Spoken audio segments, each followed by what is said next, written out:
अस्सलाम वालेकुम। तो आज हम पढ़ेंगे 10th क्लास केमिस्ट्री। टॉपिक है graphically representation of dynamic equilibrium. Dynamic equilibrium की जो ग्राफिकल रिप्रेजेंटेशन है वो ऐसे है कि हम सपोज करेंगे A plus B, A reactant है, A प्लस बी ये दोनों रिएक्टेंट हैं। इन दोनों ने रिएक्शन किया, इन दोनों ने एक क्लोज्ड कंटेनर में रखे हुए हैं। A और B एक क्लोज्ड कंटेनर है, इसमें हमने A और B रखे हैं। इन दोनों ने रिएक्शन किया, बना C प्लस D, ये प्रोडक्ट बना। अब डायनामिक इक्विलिब्रियम रिएक्शन के मुकम्मल होने से पहले होता है, यानी रिएक्शन अभी मुकम्मल नहीं हुआ होता है कि डायनामिक इक्विलिब्रियम अचीव हो जाता है। डायनामिक इक्विलिब्रियम क्या होता है? डायनामिक इक्विलिब्रियम तब अचीव होता है जब फॉरवर्ड रिएक्शन की रेट और रिवर्स रिएक्शन की रेट एक जैसी हो जाए और कंसंट्रेशन ऑफ प्रोडक्ट और रिएक्टेंट कांस्टेंट हो जाए।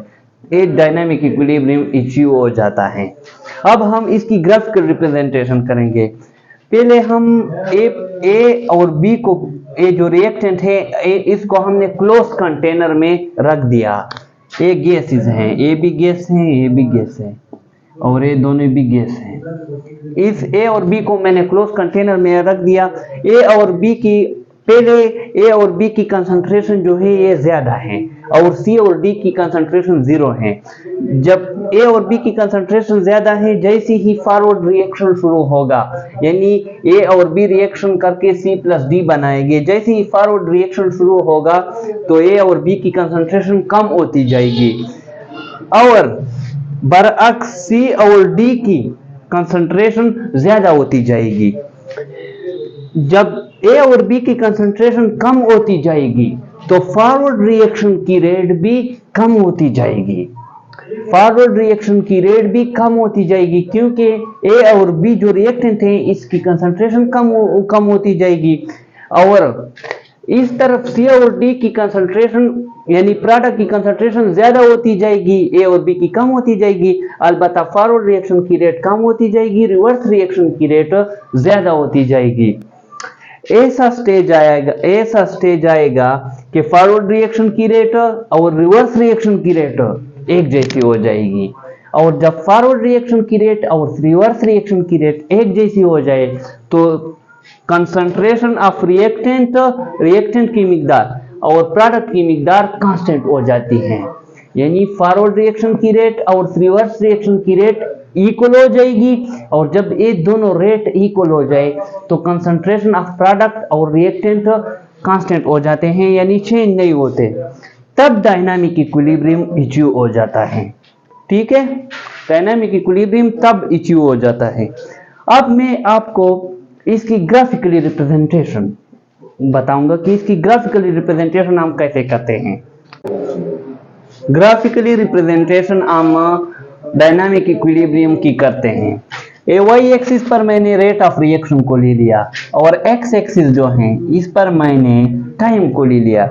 जैसे ही टाइम जाएगा, जैसे ही टाइम पास होगा, टाइम जाएगा, आगे की तरफ टाइम स्पेंड होगा तो फॉरवर्ड रिएक्शन की जो रेट है वो नीचे आएगी क्योंकि फॉरवर्ड रिएक्शन की रेट पहले फॉरवर्ड रिएक्शन की रेट ज्यादा होगी क्योंकि ए और बी की कंसंट्रेशन ज्यादा है और जब ए और बी की कंसंट्रेशन ग्रेजुअली कम होती जाएगी, अब यानी ए और बी की कंसंट्रेशन कम होती जाएगी तो सी और डी की कंसंट्रेशन ज्यादा होती जाएगी और ए फॉरवर्ड रिएक्शन की रेट कम होती जाएगी, सी और डी की कंसंट्रेशन ज्यादा है तो ऑटोमेटिकली रिवर्स रिएक्शन की स्पीड ज्यादा होती जाएगी। जैसी है ये फॉरवर्ड रिएक्शन की रेट कम होती जाएगी, रिवर्स रिएक्शन की रेट ज्यादा होती जाएगी। ये जो लाइन है रेट ऑफ रिवर्स रिएक्शन, ये जो लाइन है नीचे वाली ये रेट ऑफ रिवर्स रिएक्शन है और ये रेट ऑफ फॉरवर्ड। ये रेट ऑफ फॉरवर्ड रिएक्शन जैसे ही नीचे आएगी यानी ए और बी की कंसंट्रेशन कम होती जाएगी, सी और डी की कंसंट्रेशन ज्यादा होती जाएगी यानी रेट ऑफ रिवर्स रिएक्शन की concentration rate of reverse reaction ज्यादा होती जाएगी। फिर ऐसा टाइम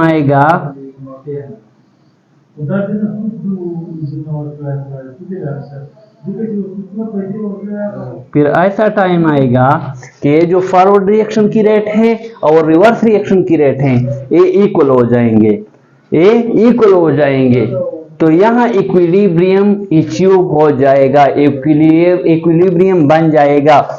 और ये तब डायनामिक इक्विलिब्रियम होगा जब कंसंट्रेशन ऑफ प्रोडक्ट ए और बी की कंसंट्रेशन और सी और डी की कंसंट्रेशन इक्वल हो जाए और रेट ऑफ फॉरवर्ड और रिवर्स रिएक्शन तो ऑटोमेटिकली पहले तो इक्वल है, तो डायनामिक इक्विलिब्रियम अचीव हो जाएगा। और ये डायनामिक इक्विलिब्रियम तब तक होगा जब तक हम रिएक्शन के कंडीशन यानी रिएक्शन की कंडीशन यानी composition of the system, concentration of reactant and product को चेंज ना करें, प्रेशर को चेंज ना करें, टेम्परेचर को चेंज ना करें।